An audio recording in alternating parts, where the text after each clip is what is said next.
ನಮಸ್ತೆ ವೀಕ್ಷಕರೇ, ನಿತ್ಯ ಜ್ಯೋತಿರ ವಾಸ್ತು ಭವಿಷ್ಯ ವಿಶೇಷ ನೇರ ಪ್ರಸಾರ ಕಾರ್ಯಕ್ರಮಕ್ಕೆ ಸ್ವಾಗತ. ನಾನು ಚಿತ್ರಶ್ರೀ. ವೀಕ್ಷಕರೇ, ಹಿಂದಿನ ಸಂಚಿಕೆಯಲ್ಲಿ ನಾವು ನೋಡಿದ ಹಾಗೆ ಪ್ರತಿ ತಿಂಗಳ ಪ್ರತಿ ರಾಶಿಯ ಒಂದು ಮಾಸ ಭವಿಷ್ಯವನ್ನು ನೋಡ್ತಾ ಹೋಗ್ತಾ ಇದ್ದೀವಿ. ಹಾಗೆ ಇನ್ನು 10 ದಿನ ಕಳೆದ್ರೆ ನಾವು ಆಗಸ್ಟ್ ತಿಂಗಳಿಗೆ ಬರ್ತೀವಿ. ಸೊ ಆಗಸ್ಟ್ ತಿಂಗಳ ಕಂಪ್ಲೀಟ್ ಮಾಸ ಭವಿಷ್ಯವನ್ನು ಪ್ರತಿಯೊಂದು ರಾಶಿಗೆ ಸಂಬಂಧಪಟ್ಟಂತೆ ನೋಡ್ತಾ ಹೋಗೋಣ. ದ್ವಾದಶ ರಾಶಿಗಳಲ್ಲಿಯೇ ಮೊದಲನೇ ರಾಶಿ ಬಂದು ಮೇಷರಾಶಿ. ಹಾಗಿದ್ರೆ ಮೇಷರಾಶಿಯವರಿಗೆ ಆಗಸ್ಟ್ ತಿಂಗಳ ಒಂದು ಮಾಸ ಭವಿಷ್ಯ ಯಾವ ರೀತಿಯಾಗಿದೆ ತಿಳಿಯೋದಕ್ಕೂ ಮುಂಚೆ ಗುರೂಜಿಗಳನ್ನ ಕಾರ್ಯಕ್ರಮಕ್ಕೆ ಸ್ವಾಗತಿಸ್ತಾ ಇದ್ದೀನಿ. ಖ್ಯಾತ ಜ್ಯೋತಿಷಿಗಳು, ಖ್ಯಾತ ಸಂಖ್ಯಾಶಾಸ್ತ್ರಜ್ಞರು ಮತ್ತು ಪಂಚಭೂತ ವಾಸ್ತು ತಜ್ಞರಾದ ಶ್ರೀ ಮಂಜುನಾಥ್ ಗುರೂಜಿಗಳು. ಗುರೂಜಿ ನಮಸ್ತೆ, ಕಾರ್ಯಕ್ರಮಕ್ಕೆ ಸ್ವಾಗತ. ಓಂ ಧರಣಿ ಗರ್ಭ ಸಂಭೂತಂ ವಿದ್ಯುತ್ ಕಾಂತಿ ಸಮಪ್ರಭಂ ಕುಮಾರಂ ಶಕ್ತಿಹಸ್ತಂ ಚ ತಂ ಮಂಗಳಂ ಪ್ರಣಮಾಮ್ಯಹಂ. ಗುರುಜಿ, ನಾವು ಹಿಂದಿನ ಸಂಚಿಕೆಯಲ್ಲಿ ಪ್ರತಿ ರಾಶಿಗೆ ಸಂಬಂಧಪಟ್ಟಂತೆ ಪ್ರತಿ ತಿಂಗಳ ಮಾಸ ಭವಿಷ್ಯವನ್ನು ನೋಡ್ತಾ ಬರ್ತಾ ಇದ್ದೀವಿ.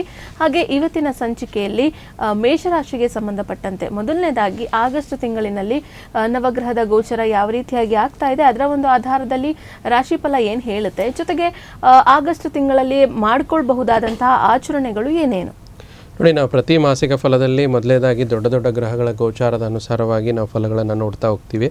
ಅದರಲ್ಲಿ ಮೊದಲೇದಾಗಿ ದೊಡ್ಡ ಗ್ರಹವಾದ ಶನೇಶ್ವರ ಗ್ರಹರು ವಕ್ರ ಸ್ಥಿತಿಯಲ್ಲಿ ಮುಂದುವರಿಯುವಂಥದ್ದು.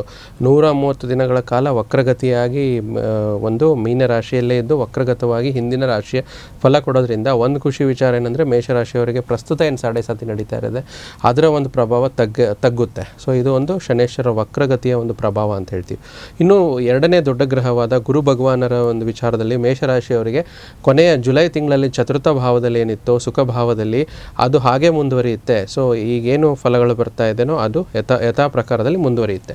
ಮತ್ತು ಕ್ರಮವಾಗಿ ಆಗಸ್ಟ್ 1ನೇ ತಾರೀಕಿಗೆ ಬಹಳ ಪ್ರಮುಖವಾದ ಗೋಚಾರ ದ್ವಿತೀಯ ಸಪ್ತಮಾಧಿಪತಿಯಾದ ಶುಕ್ರ ಭಗವಾನರು ಷಷ್ಠ ಭಾವಕ್ಕೆ ನೀಚ ರಾಶಿಯಲ್ಲಿ ಗೋಚಾರವಾಗ್ತಾರೆ. ಮತ್ತು ಸಮವಾಗಿ 2ನೇ ತಾರೀಕು 2ನೇ ಆಗಸ್ಟಿಗೆ ನಿಮ್ಮ ರಾಶ್ಯಾಧಿಪತಿಯಾದ ಮಂಗಳ ಗ್ರಹರೇ ದ್ವಿತೀಯ ಸ್ಥಾನದಿಂದ ತೃತೀಯ ಭಾವಕ್ಕೆ ಗೋಚರವಾಗ್ತಾರೆ. ಮತ್ತು ಆಗಸ್ಟ್ 5ನೇ ತಾರೀಕು ಬುಧ ಗ್ರಹ ನಿಮಗೆ ತೃತೀಯ ಮತ್ತು ಷಷ್ಠಾಧಿಪತಿಯಾದ ಬುಧ ಗ್ರಹರು ಚತುರ್ಥ ಭಾವಕ್ಕೆ ಸುಖ ಭಾವಕ್ಕೆ ಗುರು ಎಲ್ಲಿದ್ದಾರೋ ಆ ಒಂದು ಭಾವಕ್ಕೆ ಹೋಗಿ ಗೋಚರವಾಗುವಂಥದ್ದು. ಮತ್ತು ಮುಂದಿನ ಒಂದು ಗೋಚಾರ 17ನೇ ತಾರೀಕು ನಿಮಗೆ ಪಂಚಮಾಧಿಪತಿಯಾದ ರವಿ ಗ್ರಹರು ಸ್ವಕ್ಷೇತ್ರಕ್ಕೆ ಬರುವಂಥದ್ದು. ಅಲ್ಲಿಗೆ ಒಂದು ಒಳ್ಳೆಯ ಯೋಗ ನಿರ್ಮಾಣ ಆಗುವಂಥದ್ದು, ಪಂಚಮಾಧಿಪತಿ ಪಂಚಮ ಸ್ಥಾನಕ್ಕೆ ಬರುವಂಥದ್ದು. ಹಾಗೆ 22 ಆಗಸ್ಟಿಗೆ ಮತ್ತೆ ಬುಧ ಭಗವಾನರು 2 ಸತಿ ಗೋಚಾರ, ಏನಂತಂದರೆ ಒಂದು ಗೋಚಾರ ನಿಮಗೆ ಚತುರ್ಥ ಭಾವಕ್ಕೆ ಬರುವಂಥದ್ದು, ಮತ್ತು ಅದರ ಮುಂದುವರೆದ ಗೋಚಾರದ ಭಾಗವಾಗಿ 22ನೇ ತಾರೀಕು ಪಂಚಮ ಭಾವಕ್ಕೆ ತುಂಬ ವಿಶೇಷವಾಗಿ ಪೂರ್ವ ಪುಣ್ಯ ಸ್ಥಾನಕ್ಕೆ ಬರುವಂಥದ್ದು. ಮತ್ತು ಉಳಿದಂತೆ ರಾಹು ಕೇತು ಗ್ರಹಗಳು ಯಥಾವತ್ತಾಗಿ ಕೊನೆಯ ತಿಂಗಳಲ್ಲಿ ಜುಲೈ ತಿಂಗಳಲ್ಲಿ ಹೇಗಿತ್ತು ಅದು ಹಾಗೆ ಮುಂದುವರಿಯುತ್ತೆ. ರಾಶಿಯಿಂದ ಲಾಭ ಸ್ಥಾನದಲ್ಲಿ ರಾಹು ಮತ್ತು ಪಂಚಮ ಸ್ಥಾನದಲ್ಲಿ ಕೇತು ಏನಿತ್ತು ಅದು ಒಂದು ಮುಂದುವರಿಯುವಂಥದ್ದು. ಮತ್ತು ಉಳಿದಿರುವಂಥದ್ದು ಇದೆಲ್ಲ ಗ್ರಹ ಗೋಚಾರಗಳಾದರೆ ಆಚರಣೆ ಭಾಗವಾಗಿ ತುಂಬ ವಿಶೇಷವಾಗಿ ಆಗಸ್ಟ್ ಮಾಸ ಶ್ರಾವಣ ಮಾಸದಲ್ಲಿ ಅರ್ಧ ಭಾಗ ಶ್ರಾವಣ ಮಾಸ ಆಗಸ್ಟ್ ತಿಂಗಳಲ್ಲಿ ಬರೋದರಿಂದ ಒಂದು ತುಂಬ ವಿಶೇಷವಾಗಿ ಒಂದು ಹಬ್ಬಗಳ ಮಾಸ ಅಂತ ಹೇಳ್ಬೋದು. ಆಚರಣೆಯಲ್ಲಿ ಆಗಸ್ಟ್ 12ನೇ ತಾರೀಕು ಜ್ಯೋತಿರ್ಭೀಮೇಶ್ವರ ವ್ರತ ಬರುತ್ತೆ. ಮತ್ತು 16ನೇ ತಾರೀಕು ನಾಗ ಚತುರ್ಥಿ, 17ನೇ ತಾರೀಕು ವಿಶೇಷವಾದ ನಾಗ ಪಂಚಮಿಯ ಆಚರಣೆ ಇರುವಂಥದ್ದು. ಆಗಸ್ಟ್ 21ನೇ ತಾರೀಕು ತುಂಬ ವಿಶೇಷವಾಗಿ ವರಮಹಾಲಕ್ಷ್ಮಿ ಹಬ್ಬ ಇರುವಂಥದ್ದು. ಹಾಗೆ ಆಗಸ್ಟ್ 25ನೇ ತಾರೀಕು ಅಂಗಾರಕ ಜಯಂತಿ ಇರುವಂಥದ್ದು. ಈ ಅಂಗಾರಕ ಜಯಂತಿ ಅಂತಂದರೆ ನಿಮ್ಮ ರಾಷ್ಟ್ರಾಧಿಪತಿಯಾದ ಮಂಗಳನ ಜಯಂತಿನೇ ಅಂತ ಹೇಳ್ತೀವಿ. ಯಾರ್ಯಾರಿಗೆ ಕುಜದೋಷ ಇದೆ, ಮದುವೆ ಆಗ್ತಿಲ್ಲ, ಇನ್ನೇನೋ ಒಂದು ಕುಜನಿಂದ ಸಮಸ್ಯೆಗಳಾಗ್ತಾ ಇದೆ, ಆ ಒಂದು ವಿದ್ಯಾಭ್ಯಾಸದಲ್ಲಿ ತೊಂದರೆ ಆಗ್ಬೋದು, ಮದುವೆಯಲ್ಲಿ ತೊಂದರೆ ಆಗ್ಬೋದು, ದಾಂಪತ್ಯ ಜೀವನದಲ್ಲಿ ತೊಂದರೆ ಆಗ್ಬೋದು. ಸೊ ಅವರು ಒಂದು ವಿಶೇಷವಾಗಿ ಅಂಗಾರಕ ಜಯಂತಿಯಂದು ತುಂಬ ಒಂದು ಕುಜನ ದೇವಸ್ಥಾನ ಅಥವಾ ನಿಮ್ಮ ಮನೆ ಹತ್ತಿರ ಇರುವಂಥ ಸುಬ್ರಹ್ಮಣ್ಯ ಸ್ವಾಮಿಯ ದೇವಸ್ಥಾನಕ್ಕೆ ಹೋಗ್ಬಿಟ್ಟು ಒಂದು ಅರ್ಚನೆ ಮಾಡಿಕೊಂಡು ನಿಮ್ಮ ಸಾಧ್ಯವಾದಷ್ಟು ತೊಗರಿಬೇಳೆಯನ್ನು ನೀಡಿ ಒಂದು ಸುಬ್ರಹ್ಮಣ್ಯನ ಸ್ತೋತ್ರ ಹೇಳೋದ್ರಿಂದ ಈ ಒಂದು ಅನುಕೂಲತೆಗಳು ಆಚರಣೆ ಭಾಗವಾಗಿ ಮೇಷರಾಶಿಯವರಿಗೆ ಸಿಗುತ್ತೆ. ಈ ರೀತಿ ನವಗ್ರಹಗಳ ಗೋಚಾರದ ಮತ್ತು ಆಚರಣೆ ಭಾಗ ಆಗಸ್ಟ್ ತಿಂಗಳಲ್ಲಿ ಮೇಷರಾಶಿಯವರಿಗೆ ಜರುಗ್ತಾ ಇದೆ. ಗುರುಜಿ, ವಿಸ್ತೃತವಾಗಿ ನೋಡ್ತಾ ಹೋಗೋದಾದ್ರೆ ಆಗಸ್ಟ್ ತಿಂಗಳಿನಲ್ಲಿ ನೀವು ತಿಳಿಸಿರುವಂತಹ ನವಗ್ರಹಗಳ ಗೋಚರದ ಪ್ರಭಾವ ಯಾವ ರೀತಿಯಾಗಿ ಬೀರ್ತಾ ಇದೆ ಮೇಷರಾಶಿಯವರಿಗೆ, ಹೇಗೆ? ನೋಡಿ, ಮೊದಲೇ ಅದಕ್ಕೆ ಒಂದು ಖುಷಿ ವಿಚಾರ ಏನಂದರೆ ವಿಸ್ತೃತ ಪ್ರಭಾವದಲ್ಲಿ ಇಷ್ಟು ದಿನ ನೀವು 7.5 ಪ್ರಭಾವದಲ್ಲಿದ್ದರೆ ಶನಿ ವಕ್ರಗತವಾಗಿ ಬರೋದ್ರಿಂದ ಮೇಷರಾಶಿಯವರಿಗೆ 130 ದಿನ ಸ್ವಲ್ಪ ರಿಲ್ಯಾಕ್ಸ್ ಅಂತ ಹೇಳ್ಬೋದು. ಇರುವಂಥ ಸಮಸ್ಯೆಗಳಿಗೆ ಅಲ್ಪ ವಿರಾಮ, ಅಂದರೆ ಏನಾಗ್ತದೆ ಅಂದರೆ ಫುಲ್ ಸ್ಟಾಪ್ ಅಲ್ಲ, ಕಾಮ ಥರ ಆ ಒಂದು ಅಲ್ಪ ವಿರಾಮ ಇರೋದ್ರಿಂದ 7.5 ದೂರ ಇರೋದ್ರಿಂದ ನಿಮಗೆ ಸ್ವಲ್ಪ ಮೆಂಟಲ್ ಕ್ಲಾರಿಟಿ ಸಿಗೋವಂಥದ್ದು. ಮತ್ತು ಶನೇಶ್ವರ ಗ್ರಹರು ನಿಮಗೆ ದಶಮ ಲಾಭಾಧಿಪತಿ, ಏನು ಕರಿಯರಲ್ಲಿ ಅಡ್ಡಿ ಆತಂಕಗಳು ಬರ್ತಾ ಇದೆ, ಒಂದು ಕೆಲಸ ನಿಂತ್ಕೊಂಡಿದೆ, ಕೆಲಸದಲ್ಲಿ ಬದಲಾವಣೆ ಮಾಡ್ಕೋಬೇಕು, ಒಂದು ಒಂದು ಚೇಂಜ್ ಆಫ್ ಜಾಬ್ ಮಾಡ್ಕೋಬೇಕು, ಮತ್ತು ಕೆಲಸದಲ್ಲಿ ಪ್ರಮೋಷನ್ ನಿಂತಿದೆ, ಅವೆಲ್ಲ ಅನುಕೂಲತೆಗಳು ಶನೇಶ್ವರ ಗ್ರಹದಿಂದ ಬರುತ್ತೆ. ಯಾಕಂದರೆ ನಿಮಗೆ ವ್ಯಯಭಾವದಲ್ಲಿದ್ದು ಪ್ರಸ್ತುತವಾಗಿ ವಕ್ರಗತವಾಗಿರೋದ್ರಿಂದ ಕಳೆದ ಜುಲೈ 27ನೇ ತಾರೀಕು ಶನೇಶ್ವರ ಗ್ರಹ ಮೇಷರಾಶಿಯವರಿಗೆ ವಕ್ರಗತ ಆಗಿರುವಂಥದ್ದು. ಸೊ ಅಲ್ಲಿಗೆ ಲಾಭ ಸ್ಥಾನದ ಒಂದು ಫಲಿತಾಂಶಗಳು ಬರುವಂಥದ್ದು. ಏನು ಕರ್ಮದಿಂದ ಲಾಭ ಅಂದರೆ ಅವ್ರು ಮಾಡುವಂಥ ಒಬ್ಬ ಉದ್ಯೋಗಸ್ಥರಾಗಿದ್ದರೆ ಅವ್ರಿಗೆ ಅವರು ಒಂದು ಉದ್ಯೋಗದಲ್ಲಿ ಲಾಭ, ಮತ್ತು ವ್ಯಾಪಾರಸ್ಥರಾಗಿದ್ದರೆ ವ್ಯಾಪಾರದಲ್ಲಿ ಏನೇನು ಸ್ಟ್ರಕ್ ಆಗಿದೆ ಥಿಂಗ್ಸು, ಒಂದು ಮೀಟಿಂಗ್ ಆಗಿರ್ಬೋದು, ಒಂದು ಫಂಡ್ಸ್ ಆಗಿರ್ಬೋದು, ಒಂದು ಯಾವುದೇ ವಿಚಾರದಲ್ಲಿ ಹೆಚ್ಚಿನ ಅನುಕೂಲತೆಗಳು ಶನೇಶ್ವರ ಭಗವಾನನಿಂದ ಸಿಗುವಂಥದ್ದು. ಇದು ಒಂದು ದೊಡ್ಡ ಖುಷಿಯ ವಿಚಾರ. ಮತ್ತು ಪ್ರಸ್ತುತ ಗುರು ಭಗವಾನರು ಮೇಷರಾಶಿಯವರಿಗೆ ಗುರುಬಲ ಇಲ್ಲ, ಆದರೆ ಮೇಷರಾಶಿಯವರಿಗೆ ಭಾಗ್ಯಾಧಿಪತಿ ಗುರು, ಅದು ಚತುರ್ಥ ಭಾವದಲ್ಲಿ ಸುಖ ಭಾವದಲ್ಲಿ ಉಚ್ಚ ಭಾವದಲ್ಲಿ ಕೂತಾಗ ಎಲ್ಲ ಕಂಫರ್ಟ್ಸ್ ಕೊಡಲೇಬೇಕು. ಸ್ಥಿರಾಸ್ತಿ, ಚರಾಸ್ತಿ, ಚತುರ್ಥ ಭಾವ, ಒಂದು ವಾಹನ ಖರೀದಿ ಇತ್ಯಾದಿಗಳನ್ನು ತುಂಬ ಒಳ್ಳೆಯ ರೀತಿಯಲ್ಲಿ ಕೊಡುತ್ತೆ. ಆದರೆ ಇನ್ನೇನು ಈ ಪ್ರಸ್ತುತ ಒಂದು ಅರ್ಧ ಭಾಗ, ಈ ಒಂದು ಆಗಸ್ಟ್ ತಿಂಗಳ ಅರ್ಧ ಭಾಗ ಆಷಾಢ ಮುಂದುವರಿಯುತ್ತೆ. ಅಮಾವಾಸ್ಯೆ ಕಳೆದ ನಂತರ ಏನು ಶ್ರಾವಣ ಮಾಸ ಬರುತ್ತೋ ಅಂದರೆ ಅರೌಂಡ್ ಒಂದು ಆಗಸ್ಟ್ 14ನೇ ತಾರೀಕು ನಂತರ, ಆವಾಗ ಇವರಿಗೆ ತುಂಬ ಅನುಕೂಲತೆಗಳು, second half of the things is very good ಅಂತ ಹೇಳ್ತೀವಿ. ಮತ್ತು ಅದೇ ರೀತಿ ವಿಸ್ತೃತ ಪ್ರಭಾವದಲ್ಲಿ ತುಂಬ ಮುಖ್ಯವಾಗಿ ಶುಕ್ರ ಭಗವಾನರು ನಿಮಗೆ ದ್ವಿತೀಯ ಮತ್ತು ಸಪ್ತಮಾಧಿಪತಿಯಾದ ಶುಕ್ರ ಭಗವಾನರು 1ನೇ ತಾರೀಕೆ ನಿಮಗೆ ಇದು ನಿಮಗೆ ನೀಚ ಸ್ಥಾನಕ್ಕೆ ಹೋಗ್ತಾರೆ. ಸೊ ನೀಚ ಸ್ಥಾನಕ್ಕೆ ಹೋದಾಗ ಸ್ವಲ್ಪ ದ್ವಿತೀಯ ಭಾವದ ಅನನುಕೂಲತೆಗಳಾಗುತ್ತೆ. ದ್ವಿತೀಯ ಅಂದರೆ ಏನು, ಕುಟುಂಬ, ಧನ, ಧಾನ್ಯ, ಸಂಪತ್ತು ಅಂತ ಹೇಳ್ತೀವಿ. ಸ್ವಲ್ಪ ಕುಟುಂಬದ ವಿಚಾರದಲ್ಲಿ ಸ್ವಲ್ಪ ಅಶಾಂತಿ, ಅನೆಮ್ಮದಿ ಆಗುವಂಥದ್ದು, ನಿಮ್ಮ ಮಾತು ಏನೋ ಒಂದು ಮಿಸ್ ಆರ್ಗ್ಯುಮೆಂಟ್ ಆಗುವಂಥದ್ದು, ಸ್ವಲ್ಪ ಅದು ಜಗಳಕ್ಕೆ ತಿರುವಂಥದ್ದು. ಅದಕ್ಕೆ ಸ್ವಲ್ಪ ಈ ತಿಂಗಳಲ್ಲಿ, ಆಗಸ್ಟ್ ತಿಂಗಳಲ್ಲಿ ನೀವು ಸ್ವಲ್ಪ ಮಾತಾಡದೆ ಮೌನವಾಗಿದ್ದರೆ ತುಂಬ ಚೆನ್ನಾಗಿರುತ್ತೆ. ಅದರಲ್ಲೂ ವಿಶೇಷವಾಗಿ ಶುಕ್ರ ಒಂದು ಕಳತ್ರ ಭಾವ ಅಂತ ತೋರಿಸುತ್ತೆ. ಅಂದರೆ ಸ್ತ್ರೀ ಭಾವ, ಅಂದರೆ ಮನೇಲಿ ಹೆಂಡತಿ ಆಗಿರ್ಬೋದು ಅಥವಾ ಯಾರೋ ಒಂದು ಅಕ್ಕ ತಂಗಿ. ಶುಕ್ರ ಅಂತಂದರೆ ಸ್ತ್ರೀನ ಸೂಚಿಸೋದ್ರಿಂದ ಆ ವಿಚಾರದಲ್ಲಿ ನೀವು ಯಾವುದೇ ಮಾತಾಡಬೇಡಿ, ಕಿರಿಕಿರಿ ಮಾಡ್ಕೋಬೇಡಿ, ಶಾಂತ ರೀತಿಯಿಂದಿರಿ. ಮತ್ತು ಕುಟುಂಬದ ವಿಚಾರವಾಗಿ ಸ್ವಲ್ಪ ಧನದ ಖರ್ಚು ಆಗ್ಬೋದು, ಸ್ವಲ್ಪ ಲೋನ್ಸ್ ಆಗ್ಬೋದು, ತಾಳ್ಮೆಯಿಂದಿರಿ. ಆ ಲೋನು ನಿಮಗೆ ಮತ್ತೆ ರೀಪೇ ಆಗಿಬರುತ್ತೆ. ಈ ತಿಂಗಳಲ್ಲಿ ಸ್ವಲ್ಪ ಎಚ್ಚರಿಕೆಯಿಂದ ಇರಬೇಕು ಕುಟುಂಬದ ಫೈನಾನ್ಸ್ ವಿಚಾರದಲ್ಲಿ. ಮತ್ತು ಅದೇ ರೀತಿ ಸಪ್ತಮ ಭಾವ ಕೂಡ ಅಧಿಪತಿ ಶುಕ್ರ ಆಗಿ ಷಷ್ಠ ಭಾವದಲ್ಲಿ ನೀಚ ಆಗೋದ್ರಿಂದ ಮದುವೆ ಮಾತುಕತೆಗಳು ಸ್ವಲ್ಪ ನಿಧಾನವಾಗುವಂಥದ್ದು, ಮದುವೆ ಹತ್ರಕ್ಕೆ ಬಂದರೂ ಮುರಿದು ಬೀಳುವಂಥದ್ದು. ಅದಕ್ಕೆ ನೀವೇನಾದರೂ ಡಿಸಿಷನ್ಸು ಮದುವೆ ರಿಲೇಟೆಡ್ ಮೇಷರಾಶಿಯವರು ತೊಗೋಬೇಕಾಗಿತ್ತು ಅಂತಂದರೆ ಷಷ್ಠಭಾವದಲ್ಲಿ ಶುಕ್ರ ಇರೋದ್ರಿಂದ ಈ ತಿಂಗಳು ಕಂಪ್ಲೀಟಾಗಿ ಬಿಟ್ಬಿಡಿ ಮುಂದೆ. ಯಾಕಂದರೆ ಶುಕ್ರ, ಬುಧ ಇದೆಲ್ಲ ತುಂಬ ಫಾಸ್ಟಾಗಿ ಗೋಚರವಾಗುವಂಥ ಗ್ರಹಗಳು. ಅದಕ್ಕೆ ಯಾವುದೋ ಅಂಥ ದೊಡ್ಡ ತಲೆ ಕೆಡಿಸ್ಕೋಬೇಕಾಗಿಲ್ಲ. ಶುಕ್ರನ ಒಂದು ನೀಚ ಪರಿಸ್ಥಿತಿ ಇರೋದ್ರಿಂದ ಆದಷ್ಟು ಈ ಒಂದು ಡಿಸಿಷನ್ಸ್ನ ಮುಂದೂಡಿ ಮದುವೆ ವಿಚಾರದಲ್ಲಿ, ಕುಟುಂಬದ ವಿಚಾರದಲ್ಲಿ ಸ್ವಲ್ಪ ಸಮಾಧಾನವಾಗಿರಿ. ಮತ್ತು ತುಂಬ ವಿಶೇಷವಾಗಿ ನಿಮ್ಮ ರಾಶಾಧಿಪತಿನೇ ದ್ವಿತೀಯ ಭಾವದಿಂದ ತೃತೀಯ ಭಾವಕ್ಕೆ ಹೋಗೋದ್ರಿಂದ ಧೈರ್ಯ, ಸಾಹಸ, ಪರಾಕ್ರಮ ಅಂತ ಹೇಳ್ತೀವಿ. ಸೊ ಮುನ್ನುಗ್ಗಿ ಕೆಲಸ ಮಾಡುವಂಥ ಒಂದು ಎದೆಗಾರಿಕೆ ಬರುತ್ತೆ, ಎಲ್ಲದರಲ್ಲೂ ಒಂದು ಧೈರ್ಯ ಬರುತ್ತೆ. ಮತ್ತು ಕಮ್ಯುನಿಕೇಷನ್ ಚೆನ್ನಾಗಿ ಮಾಡ್ತೀರಾ. ಆ ಕಮ್ಯುನಿಕೇಷನ್ನಿಂದ ನಿಮಗೇನೋ ಒಂದು ಒಳ್ಳೆಯ ವ್ಯಾಪಾರದಲ್ಲಿ ಲಾಭ ಆಗ್ಬೋದು. ಉದ್ಯೋಗಸ್ಥರಾಗಿದ್ದರೆ ನಿಮಗೇನೋ ಒಂದು ಉದ್ಯೋಗದಲ್ಲಿ ಪದೋನ್ನತಿ ಸಿಗ್ಬೋದು. ಯಾಕಂದರೆ 3ನೇ ಭಾವದಿಂದ 9ನೇ ಭಾವಕ್ಕೆ ಮಂಗಳನ ದೃಷ್ಟಿ ಬರುತ್ತೆ ಮತ್ತು ಅದರ ಅಧಿಪತಿ 9ನೇ ಅಧಿಪತಿ ಕೂಡ ಗುರು ಉಚ್ಚನಾಗಿರೋದ್ರಿಂದ ಇದು ಕೂಡ ಒಳ್ಳೆಯ ಫಲ ಬರುತ್ತೆ. ಮತ್ತು ಅದೇ ರೀತಿ ಬುಧ ಗ್ರಹರು ಕೂಡ ಇಲ್ಲೇನಾಗುತ್ತೆ ಅಂದರೆ ಚತುರ್ಥ ಭಾವಕ್ಕೆ, ಸುಖ ಭಾವಕ್ಕೆ ಗುರು ಒಟ್ಟಿಗೆ ಹೋಗ್ತಾರೆ. ಸೊ ಅಲ್ಲೂ ಕೂಡ ನಿಮಗೆ ಕಂಫರ್ಟ್ ಸಿಗುತ್ತೆ.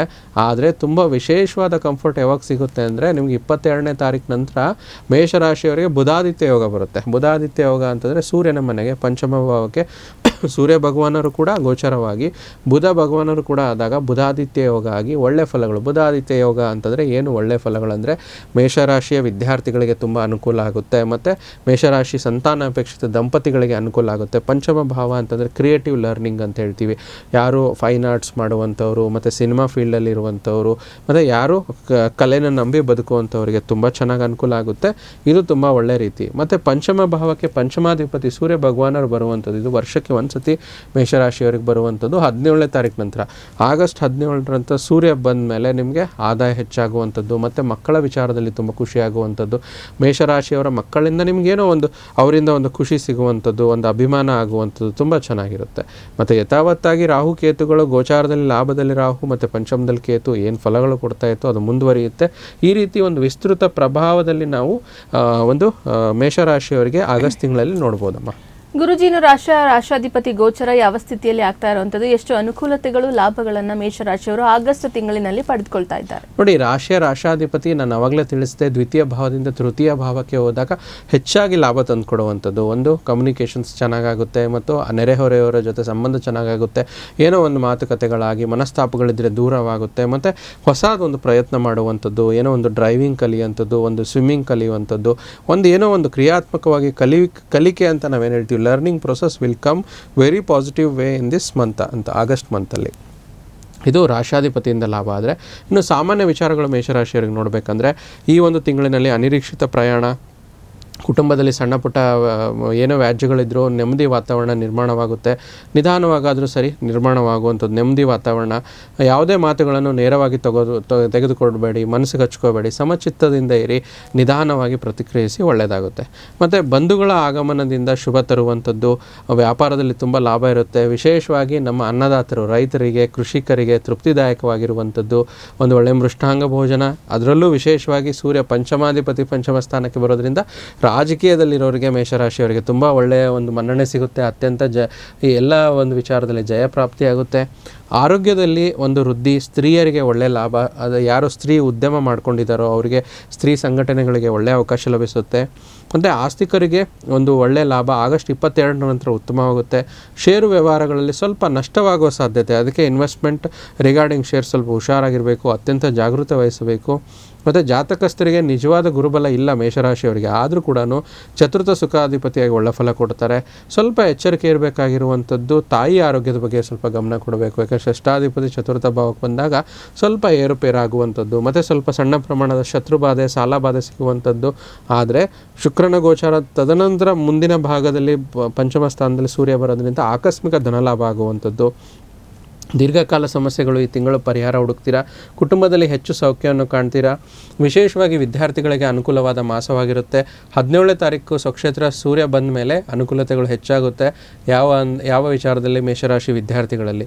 ಮೇಷರಾಶಿಯವರಲ್ಲಿ ಕೆಲಸದಲ್ಲಿ ಕೂಡ ಒಳ್ಳೆಯ ಪ್ರೋತ್ಸಾಹ ಪಡಿತಾರೆ. ಹೊಸ ಕೆಲಸ ಮತ್ತು ಒಂದು ಹೊಸ ಏನೋ ಒಂದು ಎಂಟರ್ಪ್ರಿನರ್ಶಿಪ್ಪು ಆ ರೀತಿ ಒಂದು ವಿಚಾರ ಮಾಡ್ತೀರಾ. ಹಿರಿಯರ ಆಶೀರ್ವಾದ ಸಿಗುತ್ತೆ. ಕೋರ್ಟು ಕೇಸು ಒಂದು ಕಚೇರಿಗಳಲ್ಲಿ ಜಯ ಸಿಗುವಂಥದ್ದು. ಅಶಾಂತಿ ವಾತಾವರಣ ದೂರವಾಗಿ ಶಾಂತಿ ವಾತಾವರಣದ ಕಡೆ ನೆಲೆಸ್ತೀರಾ. ಮತ್ತು ವಿಶೇಷವಾಗಿ ದೇವಾಲಯಗಳ ದರ್ಶನ, ಪುಣ್ಯಕ್ಷೇತ್ರಗಳ ದರ್ಶನ ಮಾಡುವಂಥದ್ದು, ಹೆಚ್ಚಾಗಿ ಮೋಜು ಮಸ್ತಿ, ವಿನೋದಕ್ಕಾಗಿ ಪ್ರಯಾಣಗಳನ್ನು ಕೈಗೊಳ್ಳುವಂಥದ್ದು. ಈ ಒಂದು ತಿಂಗಳು ಸ್ವಲ್ಪ ತುಂಬ ಹೆಚ್ಚಾಗಿ 15ನೇ ತಾರೀಕು ನಂತರ ಎಕ್ಸಲೆಂಟ್ ಆಗಿರುವಂಥ ರಿಸಲ್ಟ್ಸ್ಗಳನ್ನು ರಾಶಿಯಾಧಿಪತಿಯ ಗೋಚಾರ ಜೊತೆಗೆ ನವಗ್ರಹಗಳ ಗೋಚಾರದಲ್ಲಿ ಇವರು ಪಡ್ಕೊತಾರೆ. ಗುರೂಜಿ, ಇನ್ನು ಮೇಷರಾಶಿಯಲ್ಲಿ ಬರ್ತಕ್ಕಂಥ ನಕ್ಷತ್ರಗಳ ಅನುಸಾರ ಫಲಗಳೇನೇನು, ಮತ್ತು ಯಾವೆಲ್ಲ ಪರಿಹಾರ ಭಾಗವನ್ನು ಆಗಸ್ಟ್ ತಿಂಗಳಿನಲ್ಲಿ ಅವ್ರು ಮಾಡ್ಕೊಳ್ಬೇಕು? ನೋಡಿ, ಮೇಷರಾಶಿಯವರಿಗೆ ತುಂಬ ವಿಶೇಷವಾಗಿರುವಂಥ ಒಂದು ಅಶ್ವಿನಿ ನಕ್ಷತ್ರದವರಿಗೆ ನಿಮ್ಮ ಒಂದು ಯಾವುದೇ ಒಂದು ಟೀಮ್ ವರ್ಕ್ ಆಗಿರ್ಬೋದು, ಒಂದು ಬಿಸ್ನೆಸ್ ಇದರಲ್ಲಿದ್ದೀರಾ, ನಿಮ್ಮ ವರ್ಕ್ನ ರೆಕಗ್ನೈಸೇಷನ್ ಸಿಗುತ್ತೆ ಮತ್ತು ನಿಮಗೆಲ್ಲ ಕ್ರೆಡಿಟ್ ಸಿಗುವಂಥದ್ದು ಒಳ್ಳೆಯದಾಗುತ್ತೆ. ಭರಣಿ ನಕ್ಷತ್ರ ಮೇಷರಾಶಿಯವರಿಗೆ ಯಾರು ಕೆಲಸಗಾರರು ಇರ್ತಾರೋ, ಒಂದು ವಿಶೇಷವಾಗಿ ಸ್ತ್ರೀಯರು ಯಾರು ಕೆಲಸ ಇರ್ತಾರೋ ಅವರಿಗೆ ಒಂದು ಸೆನ್ಸಿಟಿವ್ ಇರುವಂಥ ಟಾಸ್ಕ್ಗಳನ್ನು ಕೊಡ್ತಾರೆ. ಆ ಟಾಸ್ಕ್ಗಳನ್ನು ನಿಭಾಯಿಸಿ ಮತ್ತು ನಿಮ್ಮ ಒಂದು ಮೇಲಾಧಿಕಾರಿಗಳ ಪ್ರಶಂಸೆಗೆ ಪಾತ್ರರಾಗ್ತೀರಾ. ಮತ್ತು ಕೃತಿಕಾ ನಕ್ಷತ್ರದವರಿಗೆ ಯಾವುದೇ ಒಂದು ಫೈನಾನ್ಷಿಯಲ್ ಡಿಸ್ಕಷನ್ ಆಗ್ಬೋದು, ನಿಮ್ಮ ಒಂದು ಕುಟುಂಬದ ಸದಸ್ಯರ ವಿಚಾರವಾಗಿ ಅದರ ಬಗ್ಗೆ ಸಂಪೂರ್ಣ ಮಾಹಿತಿ ಪಡ್ಕೊಂಡು ನೀವು ಡಿಸಿಷನ್ಸ್ ತೊಗೊಳ್ಳುವಂಥದ್ದು ಒಳ್ಳೆಯದು. ಮತ್ತು ಪರಿಹಾರ ಭಾಗ ಇಷ್ಟೇ, ಆದಷ್ಟು ನೀವು ಪ್ರತಿಯೊಂದು ಈ ಒಂದು ಅಂಗಾರಕ ಜಯಂತಿ ಕೂಡ ಇರೋದ್ರಿಂದ ಒಂದು ತೊಗರಿಬೇಳೆಯನ್ನು ಸುಬ್ರಹ್ಮಣ್ಯ ಸ್ವಾಮಿಗೆ ಇಟ್ಟು ಆರಾಧನೆ ಮಾಡುವಂಥದ್ದು ಮಂಗಳವಾರಗಳಲ್ಲಿ. ಮತ್ತು ಆದಷ್ಟು ತುಂಬ ವಿಶೇಷವಾಗಿ ಒಂದು ಶುಕ್ರ ನೀಚ ಆಗ್ತಾರೆ. ಶುಕ್ರ ನೀಚ ಆದಾಗ ಶುಕ್ರನ ಒಂದು ಮೂಲ ಮಂತ್ರ, ಶುಕ್ರನಿಗೆ ಆರಾಧನೆ ಮಾಡುವಂಥದ್ದು ನಮ್ಮ ಮಹಾಲಕ್ಷ್ಮೀ ದೇವಿ. ಸೊ ಮಹಾಲಕ್ಷ್ಮಿ ಮೂಲ ಮಂತ್ರ ಓಂ ಐಂ ಹ್ರೀಂ ಕ್ಲೀಂ ಮಹಾಲಕ್ಷ್ಮಿಯೇ ನಮಃ ಅಂತ ಜಪ ಮಾಡೋದು, ಅಥವಾ ಸರಸ್ವತಿಗಾದರೂ ಮಾಡ್ಬೋದು. ಓಂ ಐಂ ಹ್ರೀಂ ಕ್ಲೀಂ ಮಹಾಸರಸ್ವತೇ ನಮಃ ಅಂತೇಳಿ 21 ಬಾರಿ ಜಪ ಮಾಡುವಂಥದ್ದು ಯಾವುದೇ ಕೆಲಸ ಪ್ರಾರಂಭ ಮಾಡೋದಕ್ಕಿಂತ ಮುಂಚೆ. ಮತ್ತು ಆದಷ್ಟು ಶನಿವಾರದೊತ್ತು ಆಂಜನೇಯ ಸ್ವಾಮಿ ದೇವಸ್ಥಾನದಲ್ಲಿ ಒಂದು ಬೇಸನ್ ಲಡ್ಡುಗಳನ್ನು ನೀಡಿ ಒಂದು ಆರಾಧನೆ ಮಾಡ್ಕೊಂಡು ಬರುವಂಥದ್ದು. ಇವೆರಡೂ ಮಾಡಿಕೊಂಡ್ರೆ ತುಂಬ ಒಳ್ಳೆಯ ಒಂದು ಪರಿಹಾರಗಳು ಮೇಷರಾಶಿಯವರಿಗೆ ಸಿಗುತ್ತೆ. 70% ತುಂಬ ಚೆನ್ನಾಗಿದೆ. ಇನ್ನೂ ಅದಕ್ಕೆ 30% ಒಂದು ಪರಿಹಾರಗಳ ಮಾಡಿಕೊಂಡಾಗ ಖಂಡಿತ ಒಳ್ಳೆಯದಾಗುತ್ತೆ. ನೋಡಿದ್ರಲ್ಲ ವೀಕ್ಷಕರೇ, ಮೇಷರಾಶಿಯ ಆಗಸ್ಟ್ ತಿಂಗಳ ಮಾಸ ಭವಿಷ್ಯ ಹೇಗಿದೆ ಅಂತ ಹೇಳಿ ಗುರುಜಿಗಳು ತಿಳಿಸಿ ಪರಿಹಾರವನ್ನು ತಿಳಿಸ್ಕೊಟ್ಟಿದ್ದಾರೆ. ಇವತ್ತಿನ ಸಂಚಿಕೆಯ ಒಂದು ದಿನ ಭವಿಷ್ಯ ಹಾಗೆ ಪಂಚಾಂಗ, ತಿಥಿ, ದ್ವಾದಶ ರಾಶಿಗಳ ದಿನ ಭವಿಷ್ಯದೊಂದಿಗೆ ವಾಟ್ಸಪ್ನಲ್ಲಿ ನಮಗೆ ಬಂದಿರುವಂತಹ ಪ್ರಶ್ನೆಯನ್ನು ನಾವು ಇವತ್ತು ತೆಗೆದುಕೊಳ್ತಾ ಇದ್ದೀವಿ. ಮೊದಲನೇದಾಗಿ ಗುರುಜಿ ಇವತ್ತಿನ ಒಂದು ಪಂಚಾಂಗ ತಿಥಿಯನ್ನು ತಿಳಿಸ್ಕೊಡ್ತೀರಾ? ನೋಡಿ, ಇವತ್ತು ತುಂಬ ವಿಶೇಷವಾಗಿ 20 ಜುಲೈ 2026 ಸಪ್ತಮಿ ತಿಥಿ, ಶುಕ್ಲ ಪಕ್ಷ, ಹಸ್ತ ನಕ್ಷತ್ರ ಮತ್ತು ಶಿವಯೋಗ ಇರುವಂಥದ್ದು, ಗರಜಕರಣವಾಗಿರುವಂಥದ್ದು. ಇವತ್ತು ವಾರ ಸೋಮವಾರ, ವಿಶೇಷ ಶಿವನ ವಾರ ಅಂತ ಹೇಳ್ತೀವಿ. ಮತ್ತು ಇವತ್ತಿನ ಒಂದು ಬೆಂಗಳೂರಿನ ಕಾಲಮಾನ ನಮ್ಮ ರಾಜ್ಯಕ್ಕೆ ಸಂಬಂಧಪಟ್ಟ ಹಾಗೆ 6 ಗಂಟೆ 3 ನಿಮಿಷ ಸೂರ್ಯೋದಯ ಆದರೆ 6 ಗಂಟೆ 48 ನಿಮಿಷಕ್ಕೆ ಸೂರ್ಯಾಸ್ತ ಆಗಿರುವಂಥದ್ದು. ಇವತ್ತಿನ ಒಂದು ರಾಹುಕಾಲ ಒಂದು ಮುಖ್ಯ ಮುಹೂರ್ತ ಭಾಗದಲ್ಲಿ 7 ಗಂಟೆ 39 ನಿಮಿಷದಿಂದ 9 ಗಂಟೆ 15 ನಿಮಿಷ. ಯಮಗಂಡ ಕಾಲ ಬಂದು 10 ಗಂಟೆ 50 ನಿಮಿಷದಿಂದ 12 ಗಂಟೆ 26 ನಿಮಿಷ ಇರುವಂಥದ್ದು. ಗುಳಿಕ ಕಾಲ 2 ಗಂಟೆ 2 ನಿಮಿಷದಿಂದ 3 ಗಂಟೆ 37 ನಿಮಿಷ. ಅಭಿಜಿತ ಮುಹೂರ್ತ ಅಥವಾ ಅಭಿಜಿತ ಲಗ್ನ ಅಂತ ನೋಡೋದಾದರೆ 12 ಗಂಟೆಯಿಂದ 12 ಗಂಟೆ 51 ನಿಮಿಷವಾಗಿರುವಂಥದ್ದು. ಗುರುಜಿ, ದ್ವಾದಶ ರಾಶಿಗಳ ದಿನ ಭವಿಷ್ಯವನ್ನು ಪ್ರಾರಂಭ ಮಾಡೋಣ. ಮೊದಲನೇದಾಗಿ ಮೇಷರಾಶಿ. ಮೇಷರಾಶಿಯ ವಿದ್ಯಾರ್ಥಿಗಳಿದ್ದರೆ, ವಿದೇಶಕ್ಕೆ ಹೋಗಿ ಅಧ್ಯಯನ ಮಾಡಲು ಬಯಸ್ತಿದ್ರೆ, ಆರ್ಥಿಕ ಬಿಕ್ಕಟ್ಟು ಇಂದು ನಿಮ್ಮ ಹಣೆಯ ಮೇಲೆ ಸ್ವಲ್ಪ ಸುಕ್ಕು ತರಬಹುದು. ಅದರ ವಿಚಾರವಾಗಿ ಸ್ವಲ್ಪ ಒಳ್ಳೆ ಪ್ಲಾನಿಂಗ್ ಮಾಡ್ಕೊಳ್ಳಿ. ಮೇಷರಾಶಿಯ ನಂತರ ಮುಂದಿನ ರಾಶಿ ವೃಷಭ ರಾಶಿ. ಯಾವುದೇ ದೀರ್ಘಕಾಲಿಕ ಹೂಡಿಕೆಗಳನ್ನು ತಪ್ಪಿಸಿ ಮತ್ತು ನಿಮ್ಮ ಸ್ನೇಹಿತರ ಜೊತೆ ಕೆಲವು ಆಹ್ಲಾದಕರ ಕ್ಷಣಗಳನ್ನು ಇವತ್ತು ನೀವು ಕಳೀತೀರಾ. ಮುಂದಿನ ರಾಶಿ ಮಿಥುನ ರಾಶಿ. ನೀವು ವಿರಾಮದ ಒಂದು ಸಂತೋಷ ಇವತ್ತು ಅನುಭವಿಸಲಿದ್ದೀರಿ. ಹಣಕಾಸು ಲಾಭಗಳು ವಿವಿಧ ಮೂಲಗಳಿಂದ ಬರುತ್ತೆ, ಅದರಿಂದ ಖುಷಿಯಾಗಿರ್ತೀರ, ಆನಂದದಿಂದ ಇರುವಂಥ ಒಂದು ಒಳ್ಳೆಯ ದಿನ. ಮುಂದಿನ ರಾಶಿ ಕರ್ಕಾಟಕ ರಾಶಿ. ಆರೋಗ್ಯ ಸಂಬಂಧಿತ ಸಮಸ್ಯೆಗಳು ಸ್ವಲ್ಪ ನಿಮಗೆ ಇವತ್ತು ಅಸ್ವಸ್ಥತೆಯನ್ನು ತರುತ್ತೆ. ಹಣದ ಚಲನೆ ದಿನವಿಡೀ ನಿಮಗೆ ಮುಂದುವರಿಯುತ್ತೆ ಮತ್ತು ದಿನದ ಅಂತ್ಯದ ನಂತರ ನಿಮಗೆ ಇವತ್ತು ಹಣ ಉಳಿಸಲು ಒಂದು ಸಾಧ್ಯ ಆಗುವಂಥ ಮಾರ್ಗ ಸಿಗುತ್ತೆ. ಕರ್ಕಾಟಕ ರಾಶಿಯ ನಂತರ ಮುಂದಿನ ರಾಶಿ ಸಿಂಹ ರಾಶಿ. ಸಿಂಹರಾಶಿಯವರಿಗೆ ನಿಮ್ಮ ದಯಾಳು ಪ್ರಕೃತಿ ಇಂದು ಅನೇಕ ಸಂತೋಷ ಕ್ಷಣಗಳನ್ನು ತಂದುಕೊಡುತ್ತೆ. ಪ್ರಾಚೀನ ವಸ್ತುಗಳು ಮತ್ತು ಆಭರಣಗಳಲ್ಲಿ ಹೂಡಿಕೆ ಲಾಭ ತಂದುಕೊಡುವಂಥದ್ದು, ಸಮೃದ್ಧಿ ಕೂಡ ತರುವಂಥದ್ದು. ಸಿಂಹ ರಾಶಿಯ ನಂತರ ಮುಂದಿನ ರಾಶಿ ಕನ್ಯಾ ರಾಶಿ. ನೀವು ಸಾಮಾನ್ಯವಾಗಿ ಇರುವುದಕ್ಕಿಂತ ಕಡಿಮೆ ಚೈತನ್ಯವನ್ನು ಇಂದು ಕಾಣುತ್ತೀರಿ. ನಿಮ್ಮ ಮೇಲೆ ನೀವೇ ಹೆಚ್ಚುವರಿ ಕೆಲಸಕ್ಕೆ ಒತ್ತಡ ಹೇರಬೇಡಿ. ಸ್ವಲ್ಪ ವಿಶ್ರಾಂತಿ ತೆಗೆದುಕೊಳ್ಳಿ, ಆರಾಮಾಗುವಿರಿ. ಮುಂದಿನ ರಾಶಿ ತುಲಾ ರಾಶಿಯ ಬಗ್ಗೆ ನೋಡೋದಕ್ಕೂ ಮುಂಚೆ ಗುರುಜಿ ನಮಗೆ ವಾಟ್ಸಪ್ನಲ್ಲಿ ಬಂದಿರುವಂತಹ ಪ್ರಶ್ನೆ ಇದೆ, ಪ್ರಶ್ನೆಯನ್ನು ತೆಗೆದುಕೊಳ್ಳೋಣ. ಖಂಡಿತ. ಇವರು ತಮ್ಮ ಹೆಸರನ್ನ ಹೇಳ್ತಾ ಇದ್ದಾರೆ ಗುರುಜಿ. ಸಂಜಯ್. ಜನ್ಮ ದಿನಾಂಕ ಹೇಳ್ತೀನಿ, 28/11/74. ಹಾಗೆ 11/74. ಇವ್ರು ಹುಟ್ಟಿರುವಂತಹ ಸಮಯ 10 ಗಂಟೆ ಅಂತ ಹೇಳ್ತಾ ಇದ್ದಾರೆ. ಅದು ಬೆಳಿಗ್ಗೆನೋ ಅಥವಾ ರಾತ್ರಿನೋ ಅಂತ ಹೇಳಿ ತಿಳಿಸಿಲ್ಲ. ಹುಟ್ಟಿರುವಂತಹ ಸ್ಥಳ ಬಂದು ಚೆನ್ನೈ ಅಂತ ಹೇಳ್ತಾ ಇದ್ದಾರೆ. ಗುರುಜಿ, ಇವ್ರು ಕೇಳ್ತಾ ಇರೋ ಪ್ರಶ್ನೆ, ಜಾಬ್ ಮಾಡ್ತಾ ಇದ್ದಾರೆ, ಈಗ ರಿಟೈರ್ಮೆಂಟ್ ತಗೊಳ್ಬಹುದಾ ಅನ್ನೋಂಥ ಪ್ರಶ್ನೆಯನ್ನ ಕೇಳ್ತಾ ಇದ್ದಾರೆ. ಸೊ ನೋಡಿ, ಹೆಸರೇನು ಹೇಳಿದ್ರೆ ಸಂಜಯ್ ಅವ್ರ ಜಾತಕ ಪ್ರಕಾರ ಹುಟ್ಟಿರುವಂಥದ್ದು ಗುರುವಾರ, ಮೇಷರಾಶಿ, ಭರಣಿ ನಕ್ಷತ್ರ, ಮಕರ ಲಗ್ನ. ಸೊ ಮಕರ ಲಗ್ನ ಜಾತಕ ಹೇಗಿರುತ್ತಂದರೆ ಇವರಿಗೆ ಸ್ವಲ್ಪ ಕೆಲಸದ ವಿಚಾರದಲ್ಲಿ ತುಂಬ ಪ್ರಿಯಾರಿಟೀಸ್ ಜಾಸ್ತಿ ಇರುತ್ತೆ. ಸೊ ಅಲ್ಲಿಗೆ ಇವರಿಗೆ 64 ಅಂದರೆ 2024 60 ವರ್ಷ ಆಯಿತು ಅನಿಸುತ್ತೆ. ಆ ಒಂದು ವಿಚಾರದಲ್ಲಿ ಕೂಡ ಇದು ಒಂದು ವಯೋಸಹಜವಾಗಿರುವಂಥದ್ದು ಅವ್ರು ಕೇಳಿರ್ಬೋದು ಪ್ರಶ್ನೆ. ಆದರೆ ಇವರಿಗೆ ದಶಾಭುಕ್ತಿ ಅನುಸಾರವಾಗಿ ನಮ್ಮ ಜ್ಯೋತಿಷ ಕೇಳಿರೋದ್ರಿಂದ ಗುರು ಮಹಾದಶೆ ನಡೀತಿದೆ, ಅದರಲ್ಲಿ ಬುಧ ಅಂತರ್ದಶೆ ನಡೀತಿದೆ. 2027ವರೆಗೂ ಬುಧ ಅಂತರ್ದಶೆ ನಡೀತಾ ಇದೆ. ಸೊ ಬುಧ ಅಂತರ್ದಶೆವರೆಗೂ ಇವರು ಸ್ವಲ್ಪ ಕೆಲಸ ಮಾಡಿದ್ರೆ, ಚುರುಕಾಗಿ ಮಾಡಿಕೊಂಡ್ರೆ ಇವರಿಗೊಂದು ಒಳ್ಳೆ ಸೆಟಲ್ಮೆಂಟ್ ಅನ್ನೋದು ಆಗುತ್ತೆ. ಇವರು ಪ್ರೈವೇಟಲ್ಲಿ ಇದ್ದಾರೋ ಅಥವಾ ಗೌರ್ಮೆಂಟಲ್ಲಿ ಇದ್ದಾರೋ ಏನೋ ತಿಳಿಸಿಲ್ಲ. ಆದರೂ ಕೂಡ ಒಂದು ಗುರು ಮಹಾದಶೆ ಬುಧ ಅಂತರ್ದಶೆಯಲ್ಲಿವರೆಗೂ ಕೆಲಸ ಮಾಡ್ಕೊಂಡಿದ್ರೆ ತುಂಬ ಚೆನ್ನಾಗಿರುತ್ತೆ. ತದನಂತರ ಗುರು ಮಹಾದಶೆಯಲ್ಲಿ ಕೇತು ಭುಕ್ತಿ ಬರುತ್ತೆ. ಆ ಕೇತು ಭುಕ್ತಿ ಬಂದಾಗ ಸ್ವಲ್ಪ ಆರೋಗ್ಯದಲ್ಲಿ ಸಮಸ್ಯೆಗಳಾಗುವಂಥದ್ದು, ದೇಹ ಕುಗ್ಗುವಿಕೆ ಆಗುವಂಥದ್ದು. ನೋಡಿ, ಯಾವುದೇ ಒಂದು ಕೆಲಸ ಮಾಡಬೇಕಂದ್ರೂ ಕೂಡ ಒಂದು ದೇಹದಲ್ಲಿ ಚೈತನ್ಯ ಬೇಕು, ಖುಷಿ ಬೇಕು. ಆವಾಗಲೇ ಆ ಕೆಲಸ ಮಾಡೋಕ್ಕೆ ತುಂಬ ಉತ್ಸಾಹ ಬರುವಂಥದ್ದು. ರೆಗ್ಯುಲರ್ ವರ್ಕ್ ಆಗಿರ್ಬೋದು ಅಥವಾ ಬೇರೆ ಡೈಲಿ ವರ್ಕ್ ಆಗಿರ್ಬೋದು, ಆಫೀಸ್ ವರ್ಕ್ ಆಗಿರ್ಬೋದು, ಆ ರೀತಿ ಇರುತ್ತೆ. ಸೊ ಅಲ್ಲಿ ಸ್ವಲ್ಪ ಕೇತು ಭುಕ್ತಿನಲ್ಲಿ ಕುಗ್ಗೋದ್ರಿಂದ ಮಾರ್ಚ್ ನಂತರ ಇವರು ಬೇಕಾದ್ರೆ ರಿಟೈರ್ಮೆಂಟು ಆ ಥರ ತೊಗೊಂಡು ಮುಂದುವರೆದ್ರೆ ಒಳ್ಳೆಯದು. ಗುರು ಮಹಾದಶೆ ನಡೀತಿರೋದ್ರಿಂದ ಪ್ರತಿ ಗುರುವಾರ ಅವ್ರು ನಂಬಿರುವಂಥ ಗುರುಗಳು, ರಾಘವೇಂದ್ರ ಸ್ವಾಮಿ, ಸಾಯಿಬಾಬಾ ಅಥವಾ ದತ್ತಾತ್ರೇಯ ಸ್ವಾಮಿ ದೇವಸ್ಥಾನಕ್ಕೆ ಹೋಗುವಂಥದ್ದು, ಕಡಲೆಕಾಳು ನೀಡುವಂಥದ್ದು, ಇದನ್ನು ಒಂದು ದರ್ಶನ ಮಾಡ್ಕೊಂಬರುವಂಥದ್ದು, ಇದು ಆರೋಗ್ಯಕ್ಕೂ ಒಳ್ಳೆಯದು ಮತ್ತು ಅವ್ರ ಕೆಲಸ ಪ್ರೊಫೆಷ್ನಲ್ ಲೈಫ್ಗೂ ಒಳ್ಳೆಯದಾಗುತ್ತೆ. ನೋಡಿದ್ರಲ್ಲ ವೀಕ್ಷಕರೇ, ಸಂಜಯ್ ಅನ್ನೋರು ನಮಗೆ ಪ್ರಶ್ನೆಯನ್ನು ಕಳಿಸಿದ್ರು.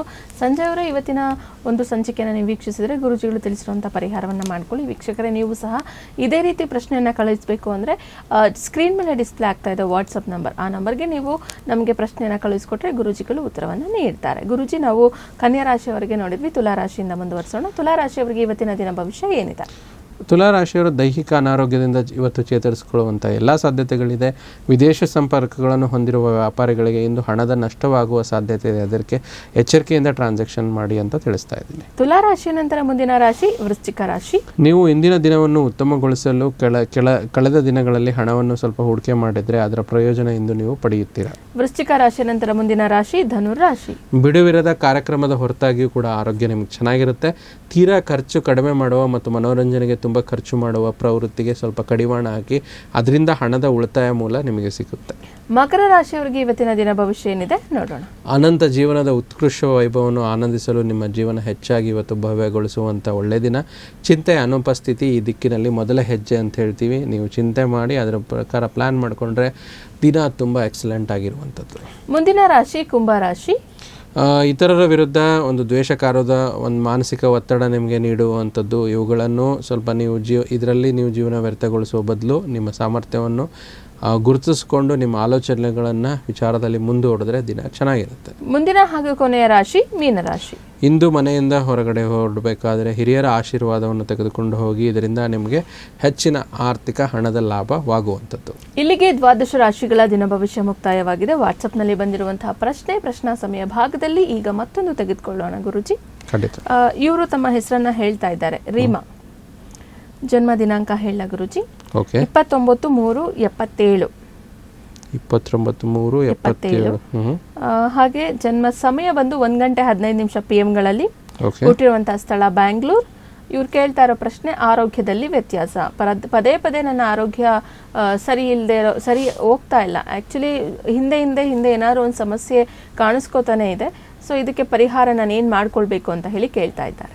ರೀಮಾ ಯಾರು ಕೊಟ್ಟಿದ್ದಾರೆ? ಮಂಗಳವಾರ ಹುಟ್ಟಿರುವಂಥದ್ದು, ಪುನರ್ವಸು ನಕ್ಷತ್ರ, ಮತ್ತು ಇವರು ಹುಟ್ಟಿರುವಂಥದ್ದು ಕರ್ಕಾಟಕ ಲಗ್ನ, ಕರ್ಕಾಟಕ ರಾಶಿ. ನೋಡಿ, ಯಾರ ಜಾತಕದಲ್ಲಿ ಷಷ್ಠಾಧಿಪತಿ ಅಂದರೆ ಪ್ರತಿಯೊಂದು ಭಾವಗಳಲ್ಲಿ ನಮ್ಮ ಜ್ಯೋತಿಷ್ಶಾಸ್ತ್ರದ ಪ್ರಕಾರ ಒಂದೊಂದು ಮನೆಗೂ ಒಂದು ಭಾವ ಅಂತ ಹೇಳ್ತೀವಿ. ಷಷ್ಠ ಭಾವಕ್ಕೆ ಸಂಬಂಧಿತವಾಗಿರುವಂಥ ಜಾತಕಗಳಲ್ಲಿ ಆರೋಗ್ಯದಲ್ಲಿ ಸಾಮಾನ್ಯವಾಗಿ ದೋಷಗಳು ಕಂಡುಬರುತ್ತೆ. ಅದರಲ್ಲೂ ಕೂಡ ಇವ್ರ ಜಾತಕದಲ್ಲಿ ಚಂದ್ರ ತುಂಬ ಚೆನ್ನಾಗಿ ಪ್ಲೇಸ್ ಆಗಿರುವಂಥದ್ದು. ಕರ್ಕಾಟಕ ಲಗ್ನ ಆಗಿ ರಾಶ್ಯಾಧಿಪತಿ ಲಗ್ನದಲ್ಲಿ ಕೂತಿರೋದ್ರಿಂದ ದೇಹ ತುಂಬ ಸದೃಢವಾಗಿರುತ್ತೆ. ಆದರೆ ಅದರ ಜೊತೆಯಲ್ಲಿ ಶನೇಶ್ವರ ಭಗವಾನರು ಕೂತಾಗ ಏನಾಗುತ್ತೆ, ಜಾಯಿಂಟ್ ಪೇನ್ಸು, ಮಂಡಿ ನೋವು, ಬೆನ್ನು ನೋವು, ಈ ರೀತಿ ಸಮಸ್ಯೆಗಳು ಸ್ವಲ್ಪ ಲೈಫ್ ಲಾಂಗ್ ಆಗಿ ಬರ್ತಾ ಇರುವಂಥದ್ದು. ಅದರಲ್ಲೂ ಇವರಿಗೆ ಕೇತು ಮಹಾದಶ 2018ರಿಂದ ಈಚೆಗೆ ಕೇತು ಮಹಾದಶ ಸ್ಟಾರ್ಟ್ ಆಗಿ ಅದು ಮುಗ್ದಿದೆ. ಆದರೂ ಅಲ್ಲಿಂದ ಪ್ರಾರಂಭವಾಗಿರುವಂಥದ್ದು. ಅದರಲ್ಲಿ ಶುಕ್ರ ಮಹಾದಶ ನಡೀತಾ ಇದೆ ಪ್ರೆಸೆಂಟಲ್ಲಿ. ಶುಕ್ರ ಕೂಡ ಇವರಿಗೆ ಚತುರ್ಥ ಲಾಭಾಧಿಪತಿಯಾಗಿ ಒಂದು ಶತ್ರು ಮನೆಯಲ್ಲಿ ಕೂತಿರೋದ್ರಿಂದ ಸ್ವಲ್ಪ ಸಮಸ್ಯೆಗಳನ್ನು ಖಂಡಿತ ಶುಕ್ರ ತಂದು ಕೊಡ್ತಾ ಇದ್ದಾರೆ. ಆ ಸಮಸ್ಯೆ ವಿಚಾರವಾಗಿ ಇವರು ಸ್ವಲ್ಪ ಅನುಭವಿಸ್ತಾ ಇರುವಂಥದ್ದು. ಸೊ ಅದಕ್ಕೆ ಶುಕ್ರನಿಗೆ ಸಂಬಂಧಿತವಾಗಿರುವಂಥದ್ದು ಲಕ್ಷ್ಮೀ ನರಸಿಂಹಸ್ವಾಮಿ ಆರಾಧನೆ, ಅಥವಾ ನಿಮ್ಮ ಮನೆಗೆ ಹತ್ತಿರ ಇರುವಂಥ ಯಾವುದೋ ಒಂದು ದೇವಸ್ಥಾನದಲ್ಲಿ ಎಲ್ಲಿ ನವಗ್ರಹಗಳು ಸ್ಥಾಪಿತವಾಗಿರುತ್ತೋ ಶುಕ್ರ ನವಗ್ರಹದ ಮುಂದೆ ಒಂದಿಷ್ಟು ಅವರೆಕಾಳನ್ನು ಇಟ್ಬಿಟ್ಟು ಓಂ ಶುಂ ಶುಕ್ರಾಯ ನಮಃ ಅಂತ 108 ಬಾರಿ ಜಪ ಮಾಡಿ ಬಂದರೆ ಖಂಡಿತ ಇವರಿಗೆ ಒಂದು ಆ ಶುಕ್ರನ ಅನುಗ್ರಹದಿಂದ ಆರೋಗ್ಯ ವೃದ್ಧಿಸುತ್ತೆ. ಮತ್ತು ಇವರಿಗೆ ಸಾಧ್ಯವಾದರೆ, ಇವರಿಗೊಂದು ಶಕ್ತರಾಗಿದ್ದರೆ ಇವರು ಒಂದು ಮಹಾಮೃತ್ಯುಂಜಯ ಹೋಮವನ್ನು ಮನೆಯಲ್ಲಿ ಒಂದು ಅವ್ರಿಗೆ ಗೊತ್ತಿರುವಂತಹ ಅರ್ಚಕರಿಗೆ ಕೇಳ್ಕೊಂಬಿಟ್ಟು ಮಾಡಿಸುವಂಥದ್ದು, ಪ್ಲಸ್ ಒಂದು ಧನ್ವಂತರಿ ಹೋಮ, ಇದು ಆರೋಗ್ಯಕಾರಕವಾಗಿರುವಂಥದ್ದು. ಇವೆರಡೂ ಮಾಡಿಕೊಂಡ್ರೆ ತುಂಬ ಒಳ್ಳೆಯದಾಗುತ್ತೆ. ಸೊ ರೀಮಾ ಅವರು ಇವತ್ತಿನ ಸಂಚಿಕೆಯನ್ನು ವೀಕ್ಷಿಸಿದರೆ ಖಂಡಿತ ಪರಿಹಾರವನ್ನು ಮಾಡ್ಕೊಳ್ಳಿ, ನಿಮ್ಮ ಆರೋಗ್ಯ ಮತ್ತಷ್ಟು ಸುಧಾರಿಸಲಿ ಅಂತ ಹೇಳ್ತಾ ಗುರುಜಿ ಇಷ್ಟೊತ್ತು ಕೂಡ ನಮ್ಮ ಜೊತೆ ಇದು ನಮ್ಮ ವೀಕ್ಷಕರಿಗೆ ಮೇಷರಾಶಿಯ ಒಂದು ಆಗಸ್ಟ್ ತಿಂಗಳ ಮಾಸ ಭವಿಷ್ಯದ ಜೊತೆಗೆ ಅವರ ಪ್ರಶ್ನೆಗಳಿಗೆ ಸಹ ಉತ್ತರವನ್ನು ನೀಡ್ತಾ ಇವತ್ತಿನ ದಿನ ಭವಿಷ್ಯವನ್ನು ಕೂಡ ತಿಳಿಸ್ಕೊಟ್ಟಿದ್ದಾರೆ ಗುರುಜಿ. ಧನ್ಯವಾದಗಳು. ಸರ್ವೇ ಜನೋ ಸುಖಿನೋ ಭವಂತು, ಸಮಸ್ತ ಸನ್ಮಂಗಳಾನಿ ಭವಂತು. ವೀಕ್ಷಕರೇ, ಇವತ್ತಿನ ಈ ಕಾರ್ಯಕ್ರಮವನ್ನು ಇಲ್ಲಿಗೆ ಮುಗಿಸ್ತಾ ಇದ್ವಿ. ಮತ್ತೊಂದು ಸಂಚಿಕೆಯಲ್ಲಿ ಭೇಟಿಯಾಗೋಣ. ನೋಡ್ತಾ ಇರಿ ಪ್ರಗತಿ ಟಿವಿ, ಇದು ನಿಮ್ಮಿಂದ ನಿಮಗಾಗಿ.